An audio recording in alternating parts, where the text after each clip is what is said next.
Well, they did it. 16-0, Indiana. They complete the dream season, the greatest sports season in anybody's sports lives that we've ever seen. The most unprecedented champion to ever exist, maybe in all of sports. Indiana football beats Miami last night in the national championship game, 27-21.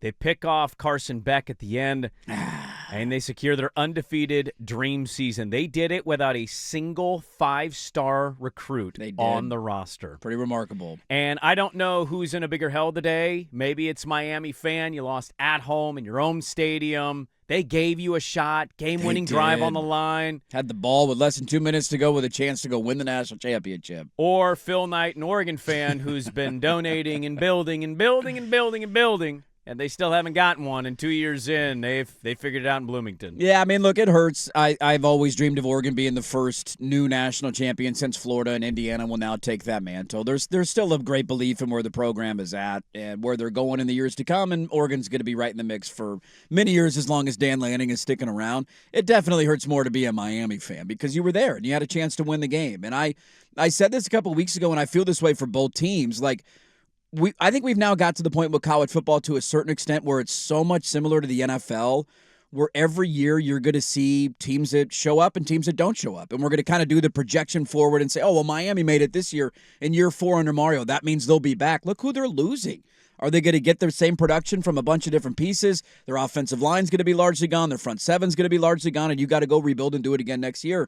We had a Final Four last year of Notre Dame, not in the playoff this year. Ohio State didn't win a playoff game this year. Penn State didn't win a playoff game this year. And who am I missing? Who was the last team in the Final Four? I know they didn't make the playoff. Texas was the other one. Didn't make the playoff this year. And so I think we're set up for those kind of runs in college football, which makes it very interesting. And so if you're Miami, you were there. You had the ball. It was 1:50 to go. You could not have asked for a better opportunity. Indiana did a lot of stuff that they don't normally do to hurt themselves, to allow Miami to stay into that game. And Carson Beck at the worst possible time when they were putting a drive together to go win the game. Yeah, I'll give everybody a heads up now. We're NFL Factoid Tuesday is over because there's just so few games. There's not really not a lot of factoids the way there is the regular season. So I think we'll just start ending that after Wild Card Weekend. So we'll dive fully into this. So let's just – I kind of want to start with – I know there's big picture stuff, and Cignetti said, Google me, I win. He called out Penn State, Michigan, Ohio State at a press, they suck. Welcome party at a basketball game. They suck. It's one of the more, like, the way they made The Last Dance with Jordan, they need to make it for Cignetti. Like, where people talk about the lure and the cockiness and the arrogance or the confidence that dude has because he finally did it.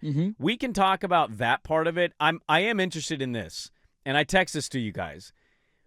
It's 4th and 4. They are up 3.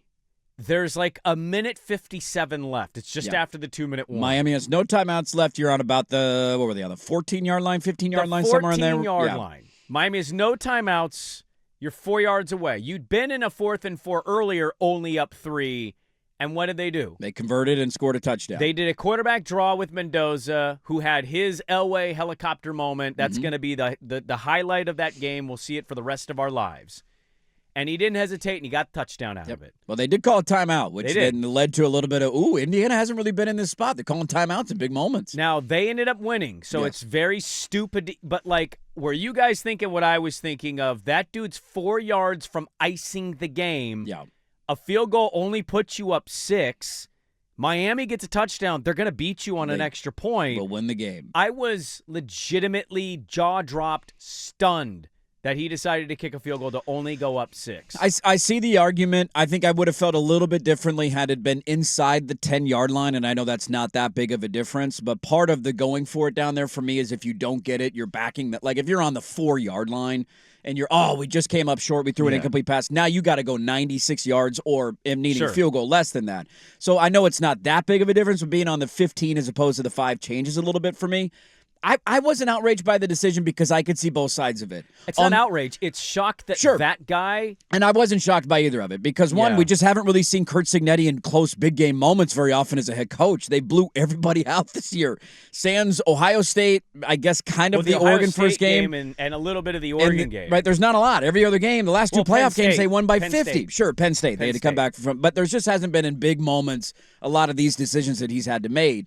I understood both sides of the coin because on one hand, you're 4 yards away from winning a national championship. The game's over. Miami has no timeouts left. On the other hand, if you don't get it, you're now saying, Miami, you only got to go X amount of yards to get into field goal range. Now, it's not a guarantee they make it because they doinked one off the upright earlier in the game, I think from 50-ish, somewhere in that range. But now you got to go the entire length of the field and score a touchdown in order to beat us, and it changes the way that you can play defense, and it ended up paying off. So I wasn't necessarily shocked by it. I personally would have gone for it, but I understood the idea of our defense has been great. They broke a little bit the last 2 drives leading into that, but they played outstanding all night. And Carson Beck is a guy that's known for what?